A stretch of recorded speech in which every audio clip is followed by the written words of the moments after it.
नमस्कार। पहलगाम में हुए आतंकी हमले को लेकर अखिलेश यादव ने सरकार से सवाल पूछे हैं, लेकिन ये सवाल एक खास तरीके से पूछे गए हैं। जी हाँ दोस्तों, अखिलेश यादव ने ये जो सवाल पूछे हैं वो पर्यटकों के नजरिए से पूछे हैं, पर्यटकों के हवाले से पूछे हैं। अखिलेश यादव ने इन सवालों को अपने social media platform x account पर शेयर किया और वो लिखते हैं, पूछता है पहलगाम का पर्यटक।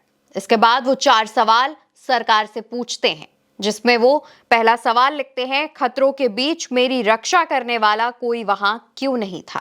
दूसरा, कुछ ऐसे लोगों को सरकार की ओर से चारों तरफ से चाक चौबंद सुरक्षा घेरा क्यों दिया जाता है, जो बाद में ठग साबित होते हैं। तीसरा, कोई भी कुछ बनकर इतने संवेदनशील इलाके में सुरक्षा कैसे पा सकता है, क्या पहले कोई जांच पड़ताल नहीं होती है।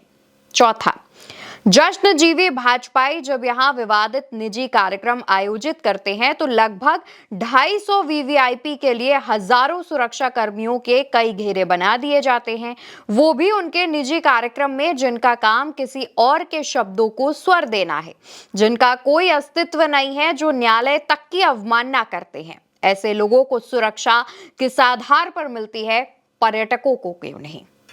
आगे लिखते हैं अखिलेश, यह अति गंभीर प्रश्न है। जिन्होंने अपनों को खोया है उन पर दबाव डालकर बयान भले बदलवा दिए जाएं, लेकिन भाजपाई याद रखें, बयान बदलवाने से सच नहीं बदल जाता। अखिलेश यादव ने जो 4 सवाल पर्यटकों के नजरिए से, पर्यटकों के हवाले से पूछे हैं, उनमें से उन्होंने भाजपा के सांसद निशिकांत दुबे पर भी सवाल दागे हैं। निशिकांत दुबे का नाम लिए बिना उन पर निशाना साधा है। दूसरे सवाल में जब अखिलेश ये कहते हैं कि कुछ ऐसे लोगों को सरकार की ओर से चारों तरफ से चाक चौबंद सुरक्षा घेरा क्यों दिया जाता है, जो बाद में ठग साबित होते हैं। यहाँ पर अखिलेश यादव उन लोगों की बात कर रहे हैं जो कि हाल ही में खबर आई थी कि फर्जी लोग जिन्होंने प्रधानमंत्री कार्यालय से सुरक्षा ले ली थी, उनकी बात कर रहे हैं। आगे के प्रश्न पर अगर आप नजर डालेंगे, जहां पर वो लिखते हैं, कोई भी बनकर इतने संवेदनशील इलाके में सुरक्षा कैसे पा सकता है, क्या पहले कोई जांच पड़ताल नहीं होती। ये सवाल उस संदर्भ में है जो कि हमले के चश्मदीद और पीड़ितों की तरफ से बताया गया कि जो आतंकी अटैक करने आए थे वो सेना की वर्दी में थे, सेना जैसी मिलती जुलती वेशभूषा उन्होंने पहन रखी थी, कपड़े पहन रखे थे। इस विषय में भी अखिलेश यादव सरकार से सवाल पूछते हैं। इसके आगे वो जिसे जश्नजीवी भाजपाई कह रहे हैं, ये बिना नाम लिए भाजपा के सांसद निशिकांत दुबे पर निशाना साध रहे हैं। दोस्तों, आपको भी पता है, पहलगाम हमले से कुछ दिनों पहले निशिकांत दुबे ने एक कार्यक्रम का आयोजन किया था और उस कार्यक्रम में सुरक्षा व्यवस्था काफी चाक चौबंद की गई थी, क्योंकि भाजपा सांसद से जुड़ा कार्यक्रम था। तमाम वीवीआईपी गेस्ट पहुंचे थे और उसको लेकर के सपा प्रमुख अखिलेश यादव ने भी सवाल उठाए हैं। और जो पहला सवाल अखिलेश यादव का था, वो लगभग देश में हर नागरिक के मन में गूंज रहा है, और वो सवाल ये है कि खतरों के बीच रक्षा करने वाला कोई वहां क्यों नहीं था। दोस्तों, पहलगाम में जो हमला हुआ है, वहां पर लगातार एक सवाल उठ रहा है कि क्या वाकई में इंटेलिजेंस फेलियर था, क्या वाकई में ये जो हमला है वो सरकार की नाकामी थी। इसको लेकर के तमाम सवाल उठ रहे हैं, तमाम सवाल पूछे जा रहे हैं।